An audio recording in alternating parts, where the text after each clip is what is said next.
dia tonga soa tao anatin'ny fandarana meteo indray tsika manolotra ny araba toko klasy toko vavy. Mbola anaty vanim-potoana ny ririnina tanteraka tsika ka tsy tokony atao mahagaga ny sy ny herika manify sy ny orana ary ny atsika noho ny tanjaky ny alzay no mahatonga izany rehetra izany.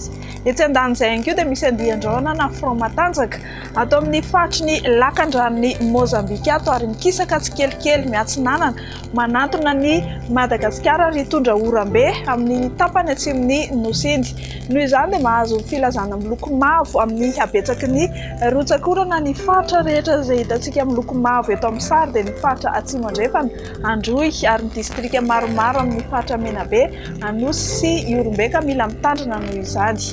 Eny eo amin'ny rapitso maraina dia isy ny orana malefaka any Sava sy ny faritra Analanjorofo ary mahazo anatsinanana iny. Anerika manify kosa aty aloatra mangoro aty anorana tandrifin-drahona mazava ho azy ny amin'ny faritanin'ny Toliara iray manontolo fa ifandimby eo ny rahona sy ny masoandro ny amin'ny faritra sisa. Ho mafimafy kosa ny fitsokan-drivotra ny aty amin'ny tendrony avaratry ny Nosy ny faritra Boendy ary ny distrikany Tolaniaro. Ho amin'ny rapitso tolakandro dia mbola hitohy mafimafy hatrany ny fitsokan-drivotra ny amin'ny tendrony avaratra sy ny Tolaniaro ary ho malomaloka ny andro ny aty amin'ny faritra avaratra atsinanana, atsimo atsinanana ary afovoany andrefan'ny Nosy fa mety arahana orana malefaka izany. Ny aty amin'ny faritra Isavary mety arahana orana tandrifin-drahona kosa indrindra ny amin'ny takariva sy ny amin'ny alina ny avadivavy Fitovinany sy atsimo atsinanana, Tolaniaro, Vakinakaratra ary Amoromany. Anorana tandrifin-drahona araha-kotroka be izao any Hotomatsiatra sy Iorombe ary ny faritanin'ny Toliara iray manontolo.